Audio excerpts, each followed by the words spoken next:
time to talk some Texas football, going behind the burnt orange curtain. So I was listening to the Joe Klatt interview with Steve Sarkisian, and they were talking about culture. Sark's always talking about culture, and I think they started getting into what makes a culture unique. And Joe Klatt started. They kind of started mocking programs and how everybody puts up culture and talks about culture, but nobody really defines what it is. And then they were just kind of getting into different things about Sark and started talking about his sobriety and his story. And then I think they actually, whether they meant to or not, I'm not sure, but I do think they actually hit on the secret sauce of what makes Sark's culture so unique and why the players and the players buy-in has been such a powerful, impactful thing on the team. And so here's Sark, and it's a little bit lengthy. It's a couple of minutes, but I think it's really good. So he's talking about initially he's being asked about his sobriety and sharing his story about his sobriety, and then it starts to get into how that happened here at Texas, like, and how he shared his story with the players at Texas and what that turned into. And so here's Sark talking to Joe Klatt. How'd you make that decision? Well, some of them got made for me. I'll be honest with you. Right? Same. Right, by the way, right. Same. So when all of my stuff occurred initially, it was national news. Sure. I mean, it was on the ticker, right? It was everywhere. It was on every sports talk radio show. So it really wasn't like something that I could hide from, right? And so the reality was, okay, this is public knowledge. This is public information. I'm a public figure at this point. Okay, so how are you going to address it? How are you going to deal with it?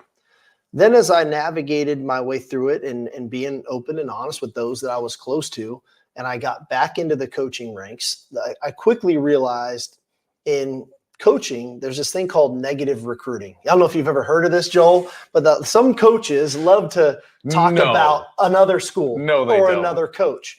And naturally, it was not easy to figure out that other schools and other coaches were going to try to use that against me. And so I really became open, honest, and vulnerable with the recruits first and their families first to talk through my story. Then I came to find out that why would I not want to share all of that with our team? Because I always felt like 18 to 22-year-old males. I mean, if there's a guarded group of individuals in our society, it's that group, right? Trust is not at a highest level.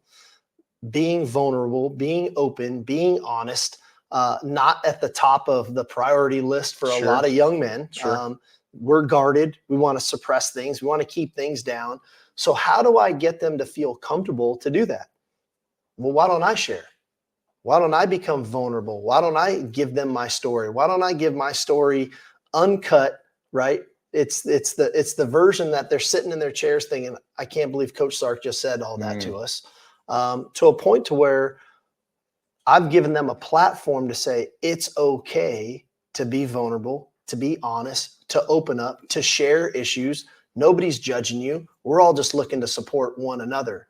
And we've tried to cultivate that through a process throughout summer and in through training camp. Every year I do it. Every year at the start of the summer, I tell my story. And there's some guys that sit in that team room that have sat in there for 3-4 years now, have heard the same story. And every time they pick up a little something different. Interesting. I've told that story last summer. My own son was sitting in that room, right? And what a perspective that was for him to hear my story now sitting in a chair as one of the players on the team, our own coaches.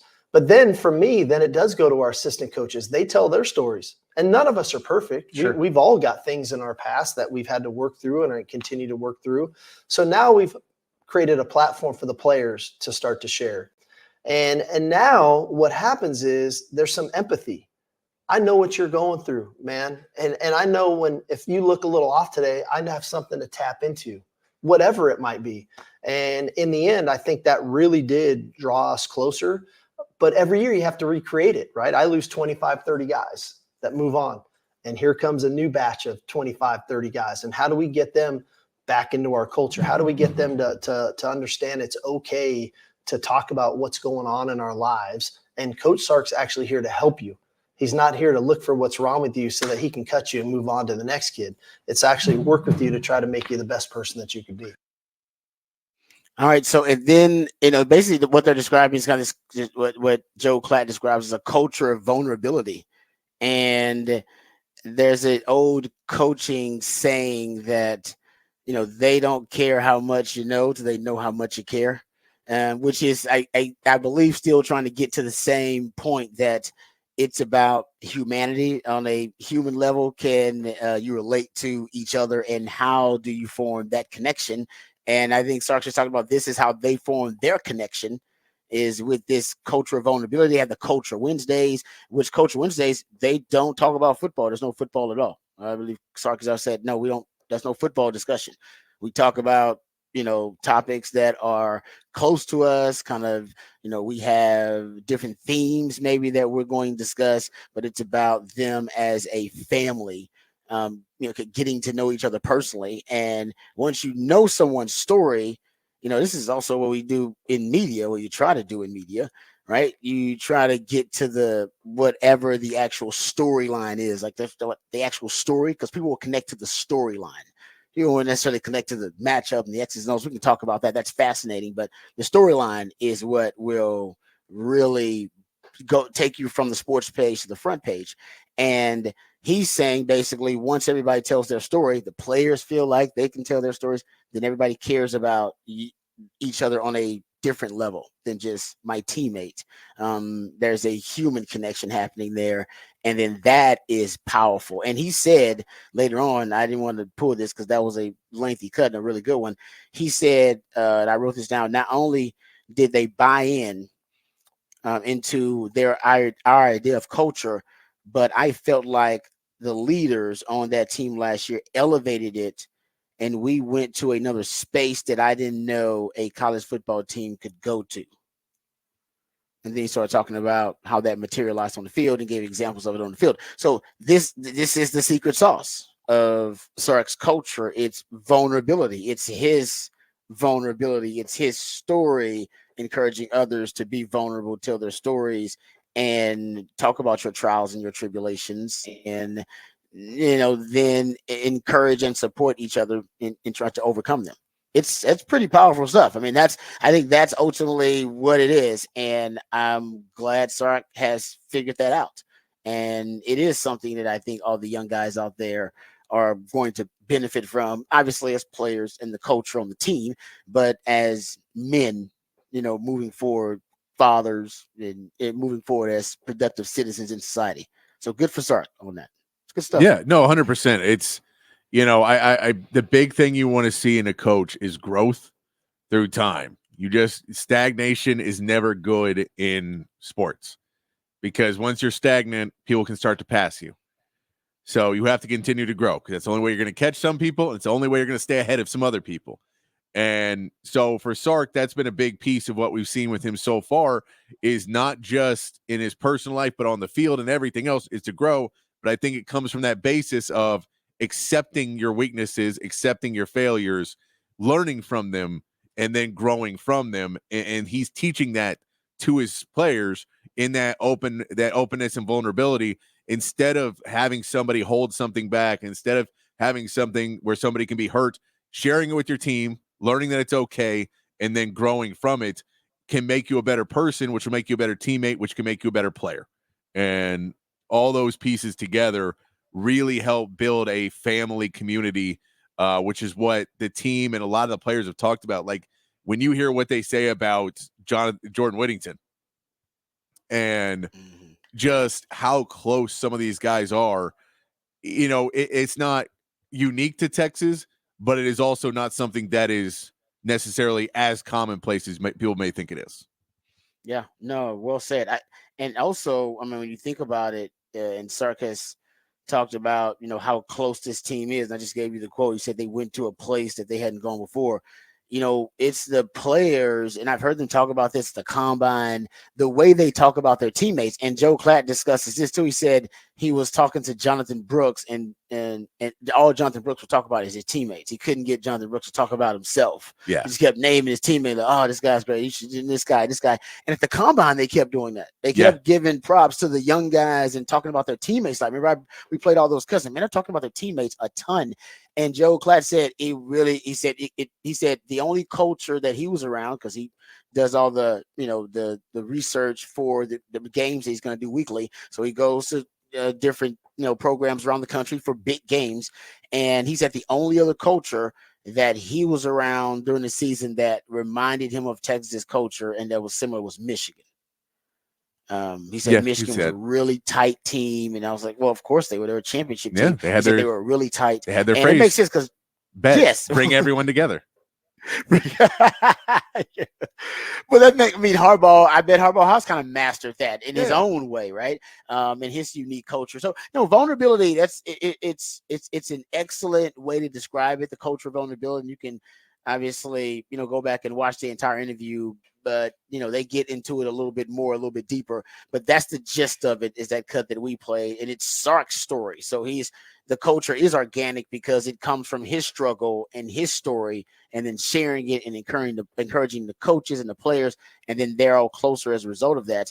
And it kind of reminds me of that story because Nick Saban at one point was not a coach that was vulnerable, right? He had a very hard demeanor, and he operated at a certain distance from the team. And one of the great examples, it's not a great example, it's a horrible example, but it's an example that changed him as a coach and made him the GOAT. When he was with the Miami Dolphins, there was a player, his name was Geno James, who was one of their offensive linemen, had a seizure in the locker room, just started convulsing in the locker room, foaming at the mouth. Players, of course, freaking out. They don't know what's going on. They obviously everybody gets around him. They're trying to secure him, and guys are panicking. Nick Saban walks into that locker room and walks right over that young man. Literally, some guys say he stepped over him, just walks right through the madness and walks upstairs, does not even acknowledge the panic in the situation. And he said the reason was he called a meeting later that night to address the team about it. The guy was fine. He just had a seizure, and they had to take him to the hospital. And he said, as the captain of the ship, can never show fear or indecision. We've always got to have an answer. So I had to go upstairs. That's why I walked over Geno like that. I had to collect my thoughts and decide what was best for the team. And he pretty much lost his team. Yeah. Like it was the team was like, no, because they don't care how much you know until they know how much you care. You got to try to find a way to let them know I care about you on a human level. We're in this thing. We all got the same goal, right? We're in this thing, but I care about you on a human level. There's the connection. And Nick Saban learned that after. So Nick Saban went through his own period of, I got to be somewhat vulnerable. I have to show frailty. I have to show fragility at times. I got to be human on that. I got to show fear and let them know, no, we're going to conquer that fear, that kind of stuff. So I think, every coach probably figures this out in their own way. And I'm glad for Sark, it's an organic path that he's taken. And so I don't think it'll be tough for Texas to keep recreating it, because for him, it's a truth that he lives. Yeah. And part of that too, is it's just a different era of coaching of the Nick Saban. That was the transition of, I'm the coach, you're the players, shut up and get in line. Whatever I say goes. When I say jump, you say how high. And that does not fly in 2024. It is a different culture of kids. It's a different culture of society now. And so when people have that mentality, and when he came out and, when he did that, that was I'm on a different level than you guys. And Sark is realizing that if we're all on the same level, we all have the same goals, we all want to achieve. You guys are much more willing to follow me than if I'm the captain, as you said. Yeah. No, it's like I said, powerful message from Sark there. We got some more audio of him talking to Joe Klatt about his best and worst play calls. I think it's pretty cool, but that's good stuff from Sark. It made me, as a Longhorn fan, I think it should make all Longhorn fans should make them really, really confident in this culture and how impactful Sark says it is, and is it sustainable, and how substantive is it? I think there's a lot of substance to it. All right, we come back. We'll get into the topic for the big fat poll of the day. We'll also get the details on the musically themed